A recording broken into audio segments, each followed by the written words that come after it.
हम जब भी नजर उठाकर दूर तक फैले आसमान को देखते हैं तो उसके रूप, रंग और सितारों की चमक को देखकर दंग रह जाते हैं और परिंदों को इस खुले आसमान में उड़ान भरता देखकर हम भी उड़ने का अरमान रखने लगते हैं। लेकिन शायद हम ये भूल जाते हैं कि हम तो इससे कहीं ऊपर उस अनंत तक फैले रोमांच से भरे अंतरिक्ष तक अपनी पहुंच बना चुके हैं। अंतरिक्ष जिसका कोई आरंभ और अंत दिखाई नहीं देता और पृथ्वी से देखने पर ये दूर तक फैला एक कैनवस नजर आता है, जिस पर कहीं टिमटिमाते तारे बना दिए गए हैं तो कहीं चांद और सूरज को उकेर दिया गया है। ये अनंत तक फैला अंतरिक्ष भले ही शांत दिखाई देता हो, लेकिन इसमें हर पल हलचल होती रहती है। इसमें निर्माण भी होता है तो प्रलय का सारा सामान भी इसी अंतरिक्ष में समाया है। इस रहस्य और रोमांच से भरे अंतरिक्ष में बहुत सारी गैलेक्सीज मौजूद हैं और हर गैलेक्सी डस्ट, गैस और अरबों तारों से मिलकर बनी है। लेकिन रात के अंधेरे में जो गैलेक्सी दूध जैसी सफेद और चमकदार नजर आती है, वही मिल्की वे गैलेक्सी है। इसे देखकर ऐसा लगता है मानो किसी ने अंतरिक्ष में दूध से रास्ता ही बना दिया हो, तभी तो इसे मिल्की वे कहा जाता है। इसे आप हमारी गैलेक्सी भी कह सकते हैं, क्योंकि इसी गैलेक्सी में वो सारे तारे मौजूद हैं जिन्हें हम रात के आसमान में निहारते हैं। इसी गैलेक्सी में हमारा सोलर सिस्टम है, जिसमें हमारा सूरज और हमारी पृथ्वी मौजूद है। ऐसा नहीं है कि इस अंतरिक्ष में केवल एक ही सोलर सिस्टम है, बल्कि इसके खजाने में हर साल एक नया सोलर सिस्टम मिल ही जाता है। सिर्फ हमारी गैलेक्सी की बात करें तो इसमें भी करीब 100 बिलियन सोलर सिस्टम मौजूद हो सकते हैं। मिल्की वे गैलेक्सी में मौजूद इन बिलियन सोलर सिस्टम में से एक सोलर सिस्टम हमारा है, जिसके केंद्र में सूर्य है, जो कि इस सिस्टम का सबसे बड़ा ऑब्जेक्ट है और इसके चारों ओर 8 प्लैनेट्स यानी कि 8 ग्रह चक्कर लगाते हैं। इस सोलर सिस्टम की उत्पत्ति करीब 4.5 बिलियन साल पहले हुई, जब गैस और धूल के बादल बने। इसके निर्माण में सुपरनोवा की भूमिका रही, जो किसी तारे में होने वाले भयंकर विस्फोट को कहा जाता है।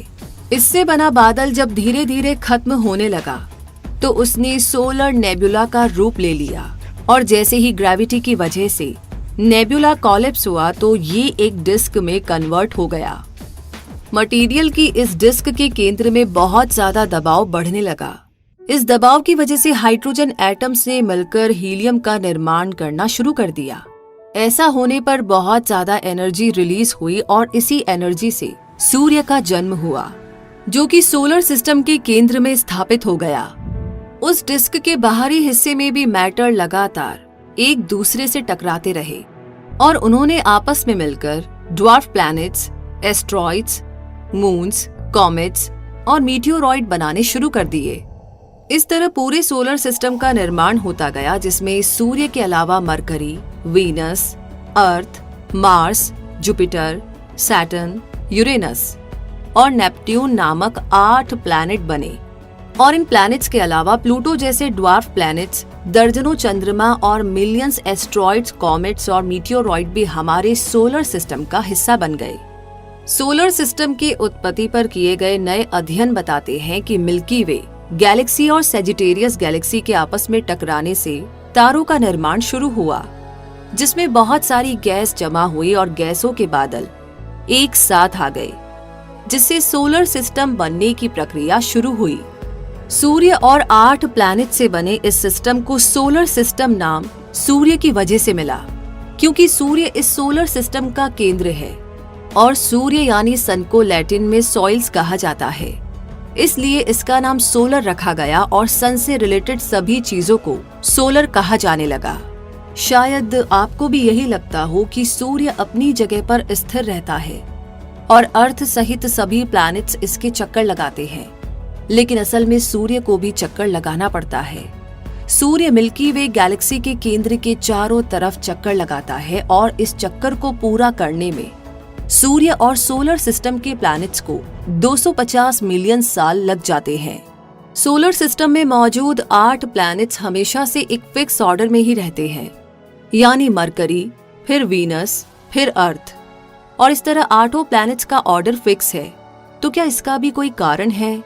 हाँ, प्लैनेट्स के इस प्रॉपर ऑर्डर का रीजन उनकी बनावट और सोलर सिस्टम की उत्पत्ति से जुड़ा है। सूरज की गर्मी को सहन करने की क्षमता रॉकी मटेरियल वाले प्लैनेट्स में ही हो सकती है। इसलिए सूरज के नजदीक 4 प्लैनेट्स मरकरी, वीनस, अर्थ और मार्स स्थित है, जो टेरेस्ट्रियल प्लैनेट्स है। इनके आकार छोटे हैं और इनकी सरफेस सॉलिड और रॉकी है। जबकि सोलर सिस्टम के आउटर रीजन में आइस, लिक्विड और गैस के प्लैनेट्स मौजूद है, जिनमें गैस जाइंट जुपिटर और सैटर्न है और आइस जाइंट यूरेनस और नेपट्यून स्थित है। इन चारों प्लैनेट्स में रिंग सिस्टम मौजूद है। प्लैनेट्स को इनर और आउटर ग्रुप्स में बांटने का काम एस्टेरॉइड बेल्ट करती है, जो मार्स और जुपिटर प्लैनेट्स के बीच में स्थित है। इन सभी प्लैनेट्स का साइज अलग अलग है। ऐसे में अगर साइज के बेस पर इन प्लैनेट्स का क्रम जाने तो सबसे बड़ा प्लैनेट जुपिटर है, फिर सैटर्न, फिर यूरेनस और नेपट्यून प्लैनेट, जिनके बाद 5वें नंबर पर अर्थ और उसके बाद वीनस, मार्स और मरकरी प्लैनेट्स आते हैं। साइज के बेस पर प्लैनेट्स का ये क्रम जान लेने के बाद अब बारी है हमारे सोलर सिस्टम के बारे में करीब से जानने की। इसीलिए सबसे पहले सूर्य से शुरुआत करते हैं। सोलर सिस्टम के केंद्र में सूर्य स्थित है, जो कि अंतरिक्ष के बाकी तारों की तरह ही एक तारा है। मिल्की वे गैलेक्सी में ऐसे 100 अरब तारे मौजूद हैं, लेकिन सूर्य उन सब में विशेष है, क्योंकि ये अर्थ प्लैनेट पर जीवन को संभव बनाता है। इसी के कारण अर्थ पर मौसम, ऋतुएं और जलवायु संभव होती है। ये गैस का गोला सूर्य अर्थ से देखने पर पीला दिखाई देता है, लेकिन असल में ये सफेद रंग का है और अर्थ के एटमॉस्फेयर की वजह से पीला दिखाई देता है। ये सूर्य कितना विशाल है, इसका अंदाजा इस बात से लगाया जा सकता है कि इसमें 1 मिलियन अर्थ समा सकती है। इसका डायमीटर अर्थ के डायमीटर से 109 गुना ज्यादा है और इसका प्रकाश भले ही 8 मिनट में अर्थ पर पहुंच जाता हो, लेकिन इसकी औसत दूरी अर्थ से 150 मिलियन किलोमीटर है, जो कि हम इंसानों के लिए इतनी ज्यादा है कि अगर अर्थ का सबसे तेज दौड़ने वाला इंसान भी सूर्य से अर्थ की ओर आए तो उसे लगभग 450 साल लग जाएंगे। पूरे सोलर सिस्टम के द्रव्यमान का 99.8% केवल इस सूर्य में समाया है और यही है जिसने अपनी ग्रेविटी के जरिए सभी प्लैनेट्स को अपने अपने ऑर्बिट्स में रोक रखा है। सूर्य हर सेकंड 600 मिलियन टन हाइड्रोजन को हीलियम में फ्यूज करता है और इसका कोर टेम्परेचर लगभग 27 मिलियन डिग्री फ़ारेनहाइट है, यानी कि 15 मिलियन डिग्री सेल्सियस। क्या आप इसकी गर्मी का अंदाजा लगा सकते हैं? बिल्कुल भी नहीं, क्योंकि जब इससे इतना दूर अर्थ पर रहते हुए हम इसे आंख उठाकर देख नहीं पाते तो इसके कोर टेम्परेचर का अंदाजा कैसे लगा पाएंगे? सूर्य हमारा सबसे बड़ा एनर्जी सोर्स भले ही है, लेकिन एक दिन इसकी एनर्जी भी खत्म हो जाएगी। आज इसे येलो ड्वार्फ स्टार कहा जाता है, लेकिन इसका सफर तो ब्लैक ड्वार्फ पर जाकर खत्म होगा। अगले 5 बिलियन साल बाद जब सूर्य का न्यूक्लियर फ्यूल खत्म हो जाएगा तो ये येलो ड्वार्फ स्टार अपना रूप और आकार बदलकर एक विशाल रेड जाइंट बन जाएगा। और जब ऐसा होगा तो जीवन देने वाला सूर्य अर्थ सहित अपने नजदीकी प्लैनेट्स को जलाकर राख कर देगा। इसके बाद सूर्य व्हाइट ड्वार्फ का रूप लेगा और धीरे धीरे ब्लैक ड्वार्फ के आकार में सिमट जाएगा।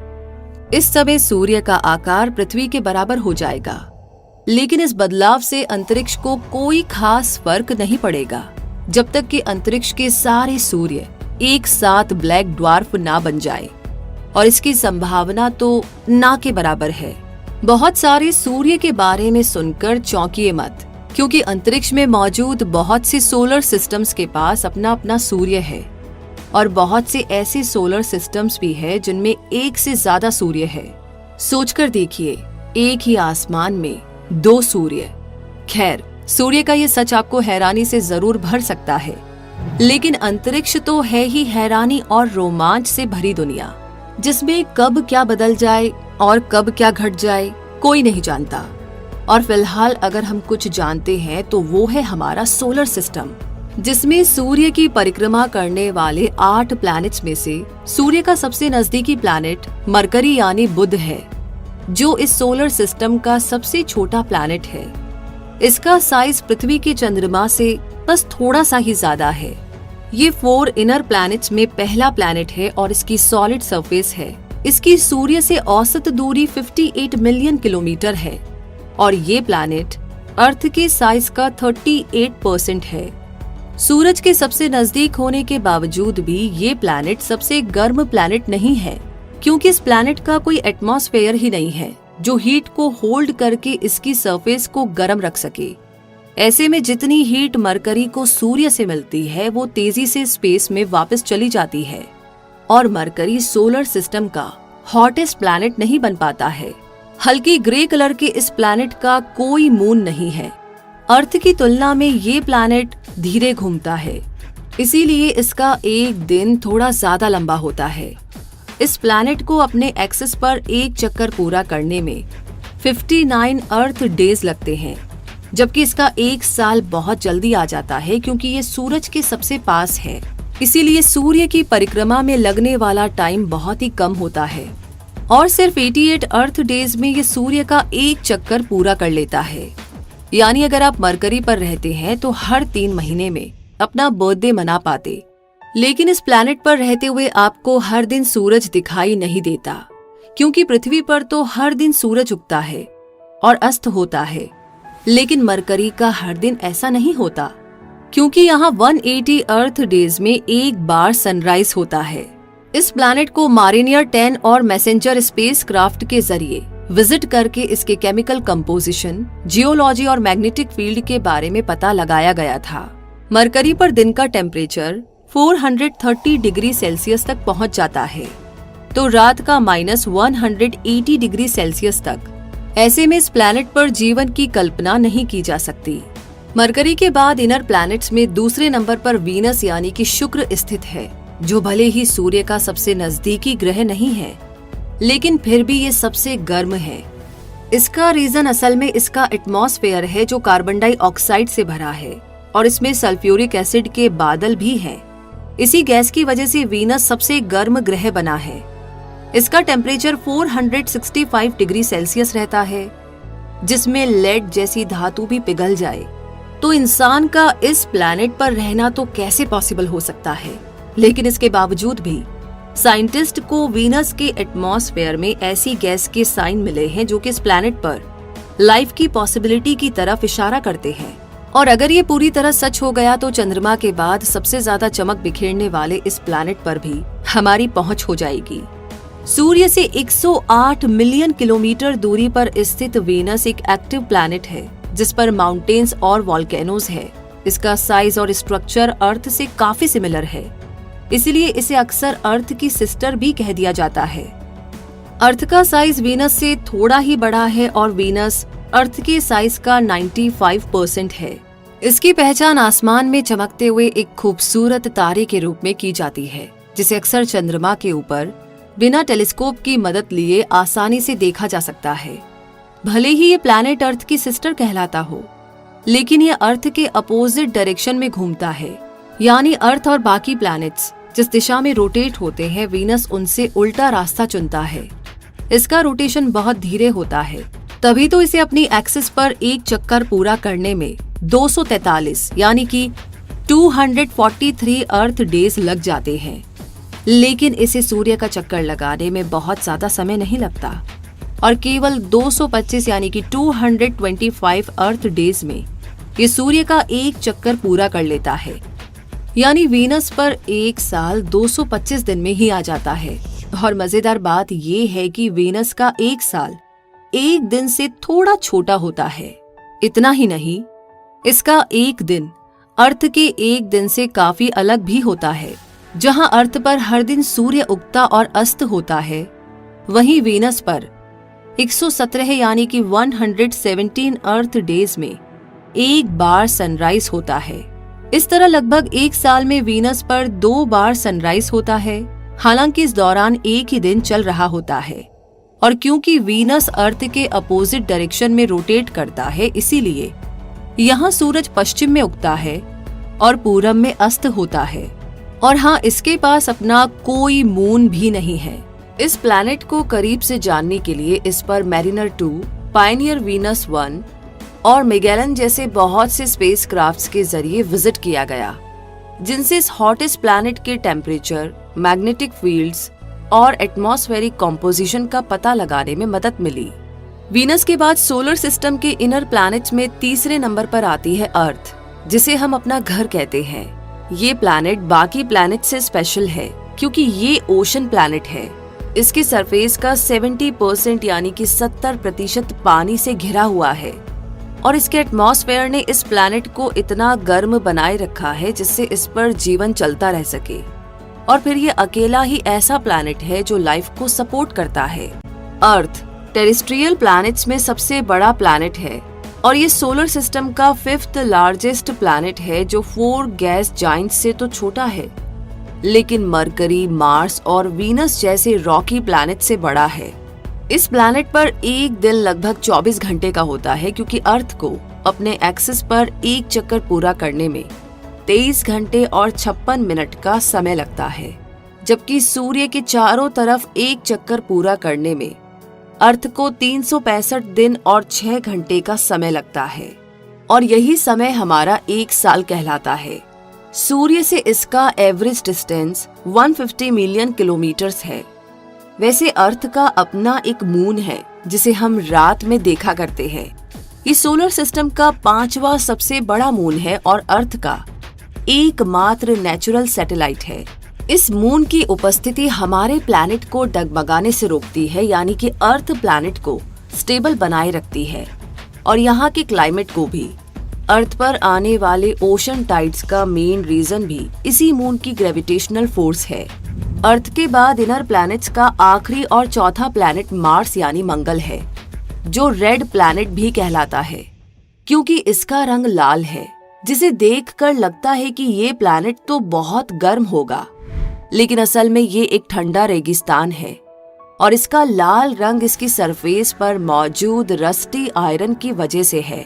सूर्य से इसकी दूरी 228 यानी कि 228 मिलियन किलोमीटर है। ये प्लैनेट अर्थ के साइज का 53% है। अर्थ की तरह इस प्लैनेट पर भी ऋतुएं हैं, ज्वालामुखी है, मौसम है और घाटियां भी है। इसके एटमॉस्फेयर में कार्बन डाइऑक्साइड, नाइट्रोजन और ऑर्गन के अलावा थोड़ी मात्रा में ऑक्सीजन और जलवाष्प भी है। मार्स पर पानी तो है लेकिन वो बर्फ की फॉर्म में है और इस ठंडे और ड्राई प्लैनेट पर फिलहाल जीवन की कोई संभावना नजर नहीं आती। लेकिन इस प्लैनेट के भूत, भविष्य और वर्तमान को समझने के लिए इस पर बहुत से मिशंस के जरिए विजिट किया गया है और ये ऐसा अकेला प्लैनेट है जहां क्यूरियोसिटी जैसे रोवर्स भी भेजे गए हैं जो मार्स की पिक्चर्स और मेजरमेंट्स लेते हैं ताकि फ्यूचर के लिए इस प्लैनेट को एक सुरक्षित ठिकाना बनाया जा सके। मार्स की एटमॉस्फेयर तो एक्टिव है लेकिन इसकी सरफेस एक्टिव नहीं है क्योंकि इस पर मौजूद वॉल्केनोस डेड है। इस प्लैनेट का एक दिन 24.6 घंटे में पूरा होता है, जो अर्थ के एक दिन से थोड़ा ही ज्यादा है, जबकि मार्स का एक साल 687 यानी कि 687 अर्थ डेज के बराबर होता है, जो अर्थ के एक साल से कहीं ज्यादा है। अर्थ की तरह मार्स के पास भी अपने मून हैं, लेकिन इसके पास फोबोस और डेमोस नामक 2 मून्स हैं। मार्स के बाद सोलर सिस्टम को इनर और आउटर प्लैनेट्स में बांटने वाली एस्ट्रॉइड बेल्ट आती है। इस डिस्क शेप की बेल्ट में अरबों एस्ट्रॉइड्स मौजूद है जो रॉक और मेटल के बने हैं। इनमें से ज्यादातर का आकार डस्ट पार्टिकल जितना छोटा है तो कुछ 1000 किलोमीटर दूर तक भी फैले हैं। इस बेल्ट के द्रव्यमान का आधा हिस्सा सेरिस, वेस्टा, पैलिस और हाइजीना में समाया हुआ है। इनमें से सेरिस एक ड्वार्फ प्लैनेट है जबकि बाकी तीनों एस्ट्रॉइड्स हैं। ऐसा नहीं है कि एस्टेरॉइड बेल्ट के सारे ऑब्जेक्ट्स एक दूसरे से सटे हुए हैं, बल्कि इनके बीच दूरी इतनी ज्यादा है कि अगर आप एक एस्ट्रॉइड पर खड़े होकर देखेंगे तो दूसरा एस्ट्रॉइड आपको बड़ी आसानी से दिखाई नहीं देगा। इस बेल्ट का निर्माण भी तभी हुआ जब प्लैनेट्स बन रहे थे, लेकिन जब बहुत सारी डस्ट और चट्टानें मिलकर भी इतना वजन नहीं बना पाई कि एक प्लैनेट बना सके, तो उसने इस बेल्ट का आकार ले लिया। इस एस्ट्रॉइड बेल्ट के बाद सोलर सिस्टम का आउटर रीजन शुरू होता है। जिसमें 4 आउटर प्लैनेट्स स्थित है, जिनमें सबसे पहला प्लैनेट जुपिटर यानी बृहस्पति है। ये प्लैनेट सोलर सिस्टम का सबसे बड़ा प्लैनेट है। इस प्लैनेट की ग्रेविटी बाकी सभी प्लैनेट से काफी ज्यादा है।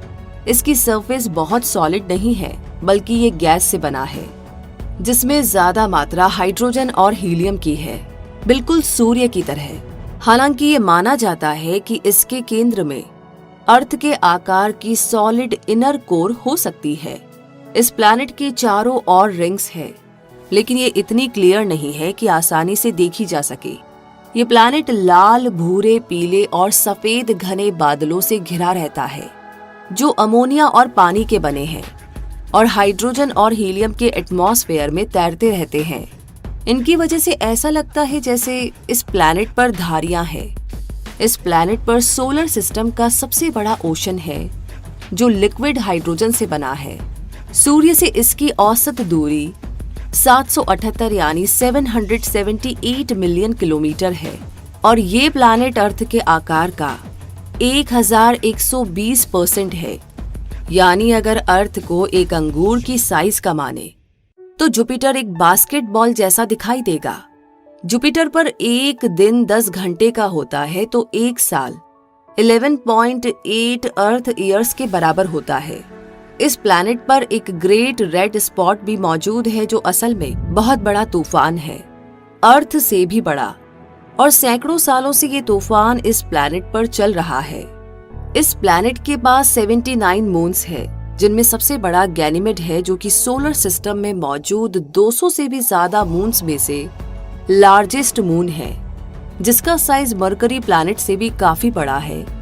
और ये अकेला ऐसा मून है जिसके पास अपना खुद का मैग्नेटिक फील्ड है। इस प्लैनेट का टेम्परेचर, प्रेशर कंडीशंस लाइफ को सपोर्ट नहीं करती है, लेकिन इसके मून यूरोपा पर मिलने वाला ओशन लाइफ की पॉसिबिलिटीज दिखाता है। इस प्लैनेट पर भी बहुत से स्पेसक्राफ्ट्स, ऑर्बिटर्स और प्रॉब्स भेजे हैं, जैसे पायनियर 10, व्योजार 1, कैसीनी, न्यू होरिजन्स और जूनो। तभी तो इस प्लैनेट के surface, temperature, great red spot और मैग्नेटिक फील्ड जैसी बहुत सी इंपॉर्टेंट जानकारियों के जरिए इस प्लैनेट के बारे में ज्यादा से ज्यादा जानने में मदद मिल सकी। जुपिटर के बाद बारी आती है सैटर्न यानी शनि की, जो आउटर प्लैनेट्स में दूसरे नंबर पर आता है और सोलर सिस्टम का सेकंड लार्जेस्ट प्लैनेट भी है।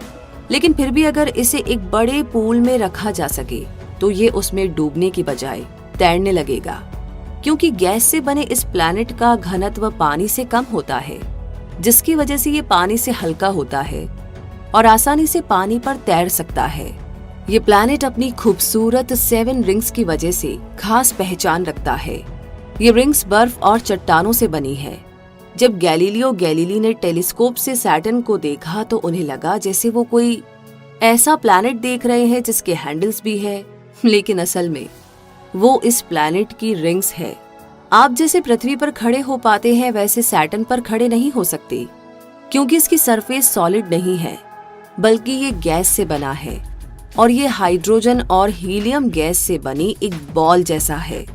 सूर्य से इसका एवरेज डिस्टेंस 1.4 बिलियन किलोमीटर है और ये अर्थ की साइज का 945% है। इस प्लैनेट पर एक दिन केवल 10.7 घंटों में पूरा हो जाता है, जबकि एक साल 29 यानी 29 अर्थ ईयर्स के बराबर होता है। इस खूबसूरत प्लैनेट के पास 82 यानी कि 82 मून्स है। इनमें से 53 मून्स अपनी पहचान पा चुके हैं, जबकि अभी ऐसे 29 मून्स बाकी है जिनके बारे में ज्यादा जानने की जरूरत है। सैटर्न के इन मून्स में से सबसे बड़ा है टाइटन, जो कि मरकरी से थोड़ा सा बड़ा है और सोलर सिस्टम का सेकंड लार्जेस्ट मून है। ये अर्थ के बाद ऐसा प्लेस है जहां पर नदियां, झीलें और समुद्र हैं। इस प्लैनेट पर पायनियर 11, कैसीनी, व्योजर 1 और व्योजर 2 रोबोटिक स्पेसक्राफ्ट के जरिए विजिट भी किया गया है। हालांकि सैटर्न पर लाइफ की पॉसिबिलिटीज नजर नहीं आती है, लेकिन इसके एनसेलेडस और टाइटन मून्स लाइफ को जरूर सपोर्ट कर सकते हैं। सैटर्न के बाद बारी आती है यूरेनस यानी अरुण की, जो कि आउटर प्लैनेट्स में तीसरा प्लैनेट है। और तीसरा सबसे बड़ा प्लैनेट भी यही है। यूरेनस ही वो पहला प्लैनेट था जिसे टेलीस्कोप के जरिए डिस्कवर किया गया, क्योंकि बाकी के 5 प्लैनेट्स यानी कि मरकरी, वीनस, मार्स, जुपिटर और सैटर्न तो बिना टेलीस्कोप के भी आसानी से विजिबल थे। यूरेनस एक छोटे चट्टानी केंद्र के ऊपर पानी, मीथेन और अमोनिया से बना है। जुपिटर और सैटर्न की तरह इसका एटमॉस्फेयर भी हाइड्रोजन और हीलियम से बना है, लेकिन इसमें मीथेन भी शामिल है, जिसकी वजह से इस प्लैनेट का रंग नीला दिखाई देता है। सूर्य से इसकी औसत दूरी 2.9 बिलियन किलोमीटर है और सूर्य से इतनी ज्यादा दूरी पर स्थित होने के कारण ये एक बर्फीला प्लैनेट है। इसका साइज अर्थ की साइज का 400% है, यानी अगर अर्थ एक बड़ा एप्पल हो तो यूरेनस बास्केटबॉल के साइज का होगा। बाकी आउटर प्लैनेट्स की तरह यूरेनस में भी रिंग्स पाई जाती है और इसकी 13 यानी कि 13 रिंग्स में से अंदर वाली रिंग्स डार्क होती है तो बाहरी रिंग्स ब्राइट कलर की होती है, इसीलिए आसानी से ये दिखाई देती है। वीनस की तरह यूरेनस भी अपोजिट डायरेक्शन में रोटेट करता है। इतना ही नहीं, ये प्लैनेट अपनी साइड पर रोटेट करता है, इसीलिए इसे साइडवेज प्लैनेट भी कहा जाता है। यूरेनस पर एक दिन 17 घंटे और 14 मिनट में पूरा हो जाता है, तो एक साल अर्थ के 84 ईयर्स जितना बड़ा होता है। इस आइस जायंट का कोई सरफेस ही नहीं है, यानी कि स्पेसक्राफ्ट इस प्लैनेट पर कहीं लैंड नहीं कर सकता। इसका एक्सट्रीम प्रेशर और टेम्परेचर एक मेटल स्पेसक्राफ्ट को बड़ी आसानी से डिस्ट्रॉय भी कर सकता है। इस प्लैनेट के 27 मून्स है, जिनमें से टाइटेनिया सबसे बड़ा मून है। इस प्लैनेट पर केवल वॉयेजर 2 द्वारा विजिट किया गया है, जिसने यूरेनस के मून्स, रिंग्स, एटमॉस्फेयर, इंटीरियर और मैग्नेटिक एनवायरनमेंट से रिलेटेड साइंटिफिक डेटा प्रोवाइड कराया है। वॉयेजर 2 ही वो अकेला स्पेसक्राफ्ट है जिसने सोलर सिस्टम के चारों जाइंट प्लैनेट्स यानी कि जुपिटर, सैटर्न, यूरेनस और नेपट्यून की करीब से स्टडी की है। यूरेनस का मिनिमम टेम्परेचर -224.2 डिग्री सेल्सियस रहता है, जो कि इसे नेपट्यून से भी ज्यादा ठंडा बना देता है, और इस तरह सोलर सिस्टम का कोल्डेस्ट प्लैनेट होने का खिताब भी यूरेनस को ही मिलता है। इतने ठंडे प्लैनेट पर फिलहाल तो लाइफ की कोई भी पॉसिबिलिटी नजर नहीं आती। और यूरेनस के बाद बारी आती है नेपट्यून यानी वरुण प्लैनेट की, जो कि सूर्य से 8वां प्लैनेट है और सोलर सिस्टम के आउटर प्लैनेट्स में से लास्ट प्लैनेट है। ये एक डार्क, कोल्ड और बहुत विंडी प्लैनेट है जो यूरेनस की ही तरह एक आइस जाइंट है। इन दोनों आइस जाइंट्स में काफी सिमिलैरिटीज तो है ही, साथ ही नेपट्यून की खोज में यूरेनस का काफी इम्पोर्टेंट रोल भी रहा है। जब एस्ट्रोनॉमर्स यूरेनस के ऑर्बिट को कैलकुलेट कर रहे थे, तब उन्होंने ऑब्जर्व किया कि ये प्लैनेट उनके मॉडल्स को फॉलो नहीं कर रहा है, और तब उन्हें उस अनडिस्कवर्ड प्लैनेट के बारे में पता लगाना पड़ा जो कि यूरेनस को अफेक्ट कर रहा था, और इस तरह नेपट्यून की खोज हुई। इस प्लैनेट का मैग्नेटिक फील्ड अर्थ के मैग्नेटिक फील्ड से 27 गुना ज्यादा है, और यहाँ चलने वाली हवाओं में से कुछ तो 2160 किलोमीटर पर आवर की स्पीड से चलती है। ऐसे में ये बर्फीली हवाओं वाला प्लैनेट लाइफ की कोई भी पॉसिबिलिटी को शो नहीं करता। नेपट्यून ही वो पहला प्लैनेट था जिसे मैथमेटिकल कैलकुलेशंस और प्रेडिक्शंस के बेस पर डिस्कवर किया गया। इस प्लैनेट में अर्थ की साइज का एक सॉलिड सेंटर है जिस पर पानी, अमोनिया और मीथेन के फॉग है। इसका एटमॉस्फेयर हाइड्रोजन, हीलियम और मीथेन से बना है। इसी मीथेन की वजह से नेपट्यून को यूरेनस जैसा नीला रंग मिला है। इस प्लैनेट की 6 रिंग्स है जो कि आसानी से दिखाई नहीं देती है। इस प्लैनेट के 13 मून्स है, जिनमें सबसे बड़ा मून ट्राइटन है। नेपट्यून का ये मून अपने आप में बहुत ही अनोखा है, क्योंकि पूरे सोलर सिस्टम में ये एक ऐसा अकेला लार्ज मून है जो अपने प्लैनेट के रोटेशन के अपोजिट डायरेक्शन में चक्कर लगाता है। नेपट्यून पर एक दिन 16 घंटे में पूरा होता है और इसे सूर्य का एक चक्कर पूरा करने में 165 अर्थ ईयर्स लग जाते हैं। ये अर्थ के साइज का 388% है और सूर्य से इसकी दूरी 4.5 बिलियन किलोमीटर्स है। इस प्लैनेट का टेम्परेचर -214 डिग्री सेल्सियस रहता है, जो कि यूरेनस के टेम्परेचर के काफी नजदीक है। लेकिन सूर्य से सबसे दूर स्थित होने के बावजूद ये प्लैनेट कोल्डेस्ट प्लैनेट का खिताब अपने नाम नहीं कर पाया और ये खिताब यूरेनस के पास चला गया, जबकि नेपट्यून यूरेनस से 1 बिलियन माइल से भी ज्यादा दूरी पर है। ऐसे में नेपट्यून को ही सबसे ठंडा प्लैनेट होना चाहिए था। ऐसा नहीं होने के कई सारे कारण सामने आते हैं, जैसे कि यूरेनस का अपनी साइड पर रोटेट करने की वजह से सूर्य की हीट को होल्ड करने से ज्यादा बाहर निकाल देना और दोनों प्लैनेट्स पर मौजूद मीथेन गैस की क्वांटिटी। यूरेनस और नेपट्यून दोनों ही प्लैनेट्स पर मीथेन गैस मौजूद है। ये गैस हीट को बहुत अच्छे से होल्ड करती है, लेकिन नेपट्यून के एटमॉस्फेयर में मीथेन गैस की मात्रा यूरेनस के कंपैरिजन में थोड़ी ज्यादा है। इसीलिए ये प्लैनेट यूरेनस की तुलना में ज्यादा हीट अपने अंदर होल्ड रख पाता है, जिसकी वजह से ये यूरेनस जितना ठंडा नहीं रह पाता। इसके अलावा नेपट्यून का टेम्परेचर सनलाइट से इतना प्रभावित नहीं होता है जितना इसके अंदर होने वाली गतियों से होता है, जो इसे कंपैरेटिवली गर्म बनाए रखती है।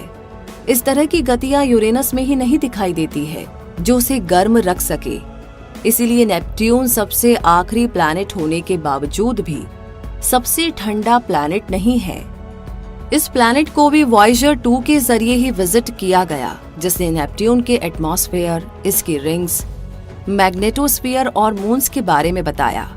सोलर सिस्टम के इस 8वें और आखिरी प्लैनेट के बाद काइपर बेल्ट स्थित है, जो कि बहुत से आइसी ऑब्जेक्ट्स, ड्वार्फ प्लैनेट्स, डस्ट और कॉमेट से मिलकर बनी है।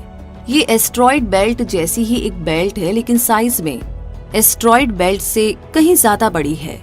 ये हमारे सोलर सिस्टम के लार्जेस्ट स्ट्रक्चर्स में से एक है। इसका निर्माण भी सोलर सिस्टम के निर्माण के समय ही हुआ। तो प्लूटो इसी बेल्ट का सबसे फेमस ऑब्जेक्ट है, जो कि साल 2006 से पहले 9 प्लैनेट्स का आखिरी और सबसे छोटा प्लैनेट था, लेकिन अब उसे काइपर बेल्ट में मौजूद एक ड्वार्फ प्लैनेट के रूप में जाना जाता है। प्लूटो एक प्लैनेट होने की सारी कंडीशंस को पूरा नहीं करता था, इसीलिए उसे प्लैनेट ना मानकर के ड्वार्फ प्लैनेट माना जाने लगा। कभी सोलर सिस्टम का सबसे छोटा प्लैनेट रहा प्लूटो काइपर बेल्ट का सबसे बड़ा ऑब्जेक्ट है, इसीलिए इसे king of the Kuiper belt भी कहा जाता है। इसकी सूर्य से दूरी 5.9 बिलियन किलोमीटर्स है। इसका टेम्परेचर -240 डिग्री सेल्सियस तक रहता है, इसलिए 9 प्लैनेट्स में से सबसे बड़ा प्लैनेट यही था। इस ड्वार्फ प्लैनेट पर एक साल पूरा होने में 248 अर्थ ईयर्स लग जाते हैं, जबकि यहाँ एक दिन 6.4 अर्थ डेज में पूरा होता है। कैरिन, निक्स, हाइड्रा, कैरब्रोस और स्टाइक्स प्लूटो के मून्स हैं। प्लूटो के अलावा काइपर बेल्ट में ह्यूमिया और मेक ड्वार्फ प्लैनेट्स भी मौजूद हैं। इस काइपर बेल्ट के आगे भी कई आइसी ऑब्जेक्ट्स की खोज जारी है, और क्योंकि अंतरिक्ष और उसके रहस्य अनंत है, इसीलिए वो केवल हमारे सोलर सिस्टम तक ही सिमट कर नहीं रह सकते। हो सकता है कि आने वाले समय में हमें हमारे सोलर सिस्टम का 9th प्लैनेट ही मिल जाए, या फिर कई और सोलर सिस्टम हमारी पहुंच में आ जाए। किसी समय ऐसा भी हो सकता है जब हम किसी और प्लैनेट पर रहते हुए पृथ्वी को निहारे और हमारे पास कोई और नया सूर्य और चंद्रमा आ जाए। अंतरिक्ष अनंत है और इसमें इतना कुछ छुपा हुआ है कि हम लगातार खोज करते रहेंगे, तब भी शायद ये कभी खत्म नहीं हो पाएगा। और इस तरह हमारी खोजें और अंतरिक्ष के रहस्य यूं ही साथ साथ चलते रहेंगे। लेकिन फिलहाल इस वीडियो में साथ चलने का सफर यही खत्म होता है। आगे आपसे मुलाकात होगी और भी ऐसी जानकारियों के साथ। तब तक के लिए कमेंट बॉक्स में लिख करके जरूर शेयर कीजिए कि ये जानकारी आपको कैसी लगी, और ऐसी जानकारियों को आगे भी पाने के लिए आप हमारे चैनल को सब्सक्राइब करके बेल आइकन को प्रेस करना बिल्कुल ना भूलें, और साथ ही साथ इस वीडियो को बाकी लोगों के साथ भी जरूर शेयर करें। तो मुलाकात होगी ऐसी ही जानकारियों के साथ बहुत जल्दी ही। तब तक के लिए धन्यवाद।